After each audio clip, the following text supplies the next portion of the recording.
everyone. Welcome back to another episode of Pleasure Principles, where we dive deep into the things that shape our lives, the struggles, the triumphs, and the pleasure of truly living. I'm your host, Avik, and today I have an incredibly inspiring guest who knows firsthand what it means to fight through adversity and come out on the other side, stronger and more determined than ever. So she is a writer, speaker, illness survivor, and advocate. Her journey through Guillain-Barré Syndrome (GBS) transformed her life in ways that she never imagined. So, with millions of people following her recovery story on social media, she's the proof that even in the darkest times, there's light to be found. And so, without further ado, let's welcome to the show again, Holly Francis. So, welcome to the show. Thank you so much for having me. I'm excited to share my journey and talk about GBS today. Exactly. I'm also really very excited to have you here today and talk about this topic, the GBS. I hope you know that GBS is something which is happening in India right now. It's quite spreading a lot. So Yes. yeah, it's quite spreading a lot right now. So, I mean, definitely, your story is nothing sort of extraordinary, and I know our listeners are going to walk away with a feeling motivated, hopeful, and ready to face their struggles with a new perspective. So, for this, I'll quickly start. If you can take us back to the moment your life changed, the onset of GPS. So, what was going through your mind when you realized that your body was shutting down? So basically, this was in 2011, so almost 14 years ago now. And I was at home when I was recovering from giving birth. Mm. So I had a C-section with my daughter actually just 3 weeks before. So I was a brand new mom. I was adjusting to life as a new parent, and Uh, I was exhausted and tired, and had a C-section, so recovering. And I just wasn't feeling that great, but I assumed that it was likely just, like recovering from a C-section. I had surgery, and so I'm not expecting to be bounced back immediately. But I was just feeling especially tired and drained, a little bit achy, almost like I was getting the flu. So for a second, I kind of thought, I must be getting the flu. I must be getting sick or something. And then throughout that day, so basically my experience with GBS happened very quickly. So I went from, feeling that sickness feeling and kind of just tired. And then I had a little bit of weakness and tingling going on in my feet and in my hands. And I thought maybe it was just a pinched nerve. I just kind of brushed it off. And then within a couple hours, I had pain in my neck. And then within a couple hours after that, I was having trouble walking up the stairs. So, I mean, at the time, I didn't think it was anything serious. I just thought, like, what's going on? Like, I don't feel great. And like, why am I kind of weak? I went to bed that night thinking, I'm just gonna talk to a doctor tomorrow. I'm just gonna try to get a good night's sleep. I'm sure I'll feel fine tomorrow. And I went to bed, but I was in so much pain, and I ended up going online and Googling all these stretches to do because my neck was just in so much pain. And I just tried to ignore it, but I couldn't. And eventually, my daughter, she actually woke up in the middle of the night to nurse. And when I got up to go to her bassinet, my legs buckled and gave out on me. So I was at that point, it was like, okay, something is wrong. I'm having a hard time walking now. I was able to stand back up and strengthen my legs and hold myself up, and I was just weak, but I knew it wasn't something was wrong. So I went to the hospital. I was admitted into the ER there, and the doctor that I saw said, yeah, you're very weak. You're losing a lot of strength in your hands and your legs. And, we talked about my medical history, and he said, I think you may have this rare disease. And I remember just being so shocked. Like, it was like, what? What do you mean? I'm healthy. I just had a baby.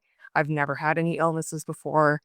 And he's like, yeah, like you need to be admitted to the hospital and we're going to see how long you'll be here. We don't really know. We can't really predict how severe this case will be. So they explained to me about GBS and they said, Guillain-Barré syndrome. And I remember at the time I couldn't even pronounce it. Most people struggle with it. and call it just GBS. And I learned more about it, and I learned that, it's this rare autoimmune disorder that affects the peripheral nerves. And basically, what it's doing is it's causing weakness and potentially paralysis. So I was admitted to the hospital, and my family came there. They brought my daughter there to be with me, and I very quickly realized, my case was going to be a severe one, and the paralysis spread through my body like wildfire. And within 72 hours of my very first symptom, the paralysis had spread up my body, up to my diaphragm, affected my breathing. And so I was rushed to ICU and put on a ventilator on life support. Mm, I understand. So, okay, and one more thing is like, how did you mentally process such an intense experience, especially right after giving the birth? Yeah, so I mean, for at first, for a really long time, I was just so out of it. I was heavily medicated, but I was aware of my surroundings. I knew what was happening. I knew that, I went from being healthy to now on life support, feeling like I was on my deathbed, and I didn't really believe that I was going to make it out of there. I felt like it was truly the end. Um, and my family's all there with me, and my daughter, and I was just so angry and broken for such a long time, just feeling like, how could this happen to me? How could this happen to me so soon after the birth of my daughter, when I had never even got a chance to do anything with her yet? I live in Canada, so it's like it was freezing cold at the time. I hadn't even really gone out of the house with her yet. I hadn't taken her for a walk. I hadn't introduced her to friends. So there was just so much pain and emotional frustration about what I was going through, and just this feeling of hopelessness that, I don't think I'm ever going to be able to get out of here. I was in so much pain. I was on heavy medications, so I was very nauseous. I was vomiting a lot. I was on heavy narcotics that, affected my ability to really understand what was going on, but still coherent. So it was just kind of all over the place. But slowly over time, I started to get a little bit better, but for a very long time, I was just in such a dark place, not believing that I was ever going to get out of there. Understood. Understood. Yeah. So, I mean, I have to say, like, it's definitely one thing to battle a serious illness, but to do it while stepping into motherhood is another level of resilience. So, I can imagine, like, there were moments of fear, but also moments of realization about your own strength. So, Absolutely. yeah, yeah. Yeah. And Go you're ahead. saying something. Please, please, please. You're saying something. Oh yeah, no, I was just gonna say, yeah, it was almost like bittersweet, because on one hand, it was so devastating that I was a brand new mom and I couldn't breastfeed, so I had to stop breastfeeding because of the medications I was on. They were putting her on my bed every day to make sure that we stayed connected, and it was heartbreaking. It literally just tore me apart to know that she was there and that I couldn't reach out and touch her, that I couldn't hold her, I couldn't kiss her, I couldn't even speak, so I couldn't say words to her. And that was so heartbreaking. So it made it 10 times worse. But on the other hand, it motivated me so much, because I knew that, I want to get back to her and I want to be a mom. And so when the doctors are saying, like, you know what, GBS is an acute disorder, and eventually you are going to get better, and you just need to work through this really difficult time. Eventually your body will start to regain strength, and you'll regain the ability to breathe, you'll regain the ability to move your body again, and then you'll get out of here. And knowing that, and eventually meeting another GBS survivor to see that, there are people that recover from this disease, and knowing that my daughter was waiting for me, that was just the huge motivation for me to keep going and to keep fighting. That's a really, really great one. Yeah. And I mean, after surviving GBS, you had to rebuild, like, physically and emotionally. So, what was the hardest part of rediscovering yourself? The hardest part was, I mean, physically, I had to go through intense physiotherapy. I had to learn how to breathe. That was the hardest part of my entire journey, was getting off the ventilator. So I had to practice. And when I would go off, it felt like I was like underwater, about to run out of air. And I would be crying and I would be hyperventilating, and I would plead with them to put the ventilator machine to turn it back on. And I remember just crying and saying, like, I don't think I can do this. I don't think that I'm going to be able to Mm. breathe on my own. And they would say, you just have to keep trying. You have to try every day. And they told me that it would take that I had to be able to breathe without the ventilator for 48 hours. And I remember thinking, well, I can't even do it for 30 seconds. And I remember just feeling so broken and just so lost, like, I'm not gonna be able to do this, but I just promised myself, I just gotta keep going, I just gotta keep trying every day, I gotta try a little bit harder, I gotta just keep doing it, and so I did, and slowly, 30 seconds moved to a minute, to 2 minutes, to 5, and just gradually over time, these tiny little milestones, I ended up being able to breathe on my own and got off the ventilator, and that was a huge turning point for me because that was this fire in me to it made me realize, how strong we are. I had convinced myself that there was no way that I could do this. I didn't think I could, and then I had. And so now it really made me realize, like we can overcome anything. You may not think you can in the moment, but once you do, you're like, I'm able to accomplish anything. Sure. Exactly. And okay. And like adversity often teaches us things that we never expected. So what's the one biggest gift that GBS gave you? Oh, there's so many gifts that I got from it, but I would say that the biggest one is just gratitude for everything. So gratitude for being able to breathe, something that we all take for granted for. You don't realize it until you're, having to struggle on a ventilator. Being able to walk, being able to do simple things like when I changed my daughter's diaper for the first time, I was able to strengthen my hands to be able to do that, to be able to take her for a walk, to be able to run again, to be able to work out, to go, do running exercises, work out in the gym.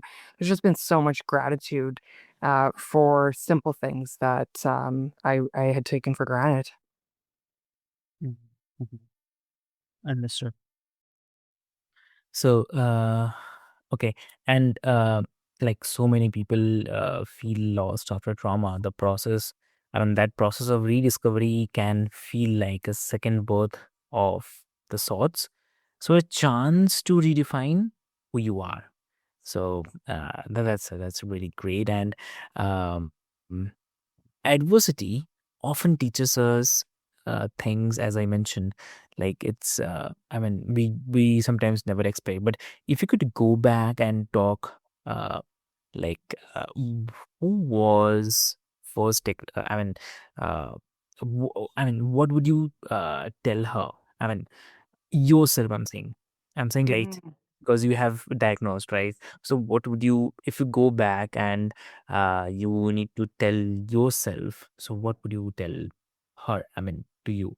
Yeah, I would absolutely say, don't ever give up. Don't ever give up on yourself. Keep Mhm. fighting. There's going to be hard days. And no matter what struggle it is that you're going through, there's going to be challenges and there's going to be days where you feel like you can't go on. And that's okay because that's a part of the journey. And, if it was easy, everything would be easy, but that's not life. And so in my case, it's just keep moving forward, just keep promising yourself that you'll keep trying. Whatever that goal was, whether it was breathing again, whether it was learning to walk, it was strengthening my arms, it was just, keep moving forward, keep trying, and just, not ever giving up. There were multiple times throughout my journey that I wanted to give up. But I had met a GBS survivor who he actually brought me this sign in ICU, and it was a quote that he put on my wall, and it said, "Courage doesn't always roar. Sometimes it's the quiet voice at day's end saying, 'I will try again tomorrow.'" And that's just such a profound quote to me that it's like, you know what? You don't always have to feel strong when you're overcoming adversity, when you're going through adversity. You can feel weak, you can feel powerless, but you just have to keep promising yourself that you'll try again tomorrow. And you can do that with tears in your eyes. You don't need to feel like this powerful person. You just got to keep moving forward. Understood. Understood. That's great. Great. So also I have to say this, that uh if I talk about the power of sharing a story, So your social media presence after GBS has inspired millions. So when did you realize that sharing your journey could change other people's lives?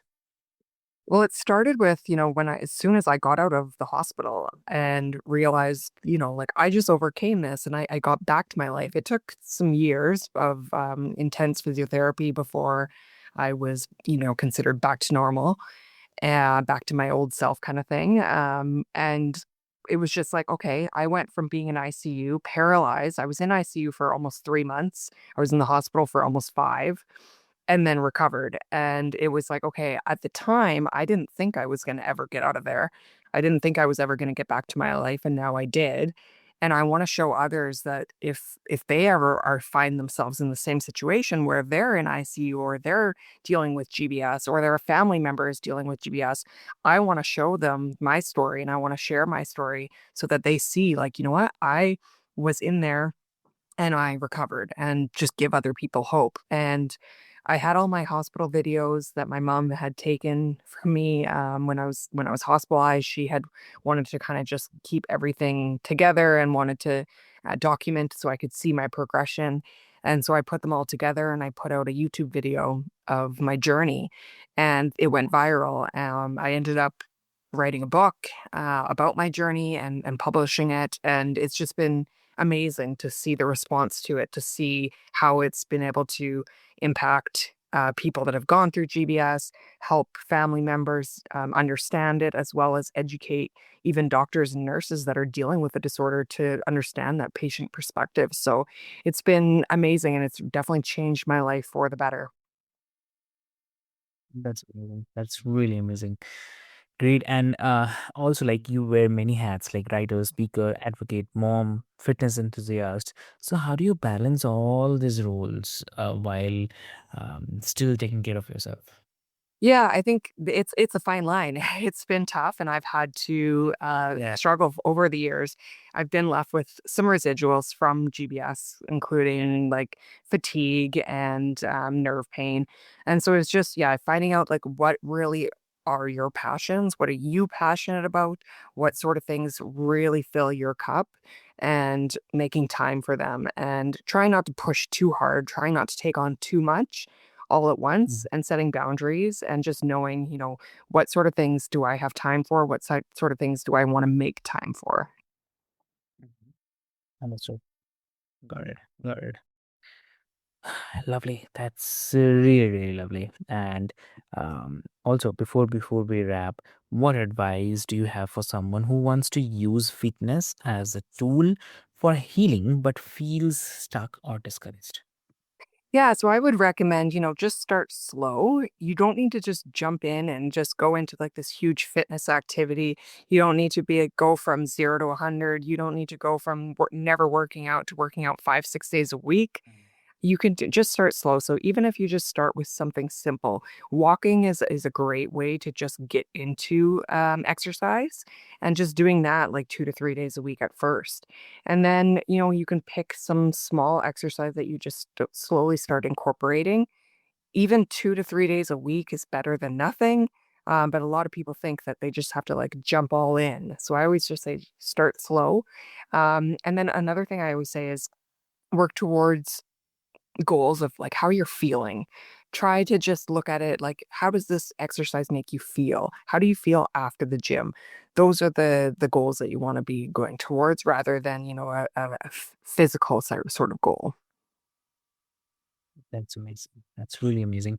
That's really great. And uh, uh, I mean, one more thing. And I just forgot to ask, like, for anyone who is listening right now, who is in the thick of their own battle, whether it's illness, grief, or maybe the personal struggle, what's the one thing you would want them to hear right now?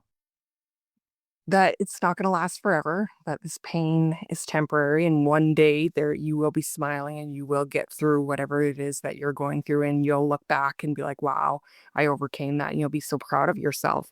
Um, I always tell people, if they have recently gotten through something, is to try to look for the gifts.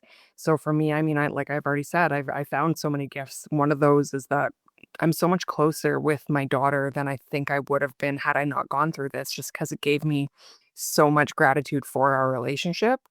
So that's a positive. Obviously, a negative from that is that I lost out on the first 6 months of her life. I was in the hospital. I couldn't raise her. But I choose to look at the positive. And so that's kind of what you have to do. You have to really look for those. Sometimes you have to dig deep for those positives, but focusing on that rather than the negatives. Great and lovely. So, Holly, I mean, this conversation is really, really powerful, and I have to say that your journey is a reminder that struggle doesn't define us, what we do, and what it does. So, for everyone who is listening right now, or maybe listening, if Holly's story resonated with you, make sure to follow her and grab her book, Life Support, and remember that no matter where you are in your own journey, or you have the strength to keep going. So, if you have loved this episode, share it with someone who needs a reminder that they are stronger than they think. So, with this, subscribe, leave a review, and join us next time on another deep, real, and inspiring conversation on pleasure principles. So, until then, keep seeking joy, keep pushing forward, and remember that pleasure isn't just in the easy moments. So, sometimes it's in the fight to reclaim your life. So, with this, thank you so much. Thank you so much for having me.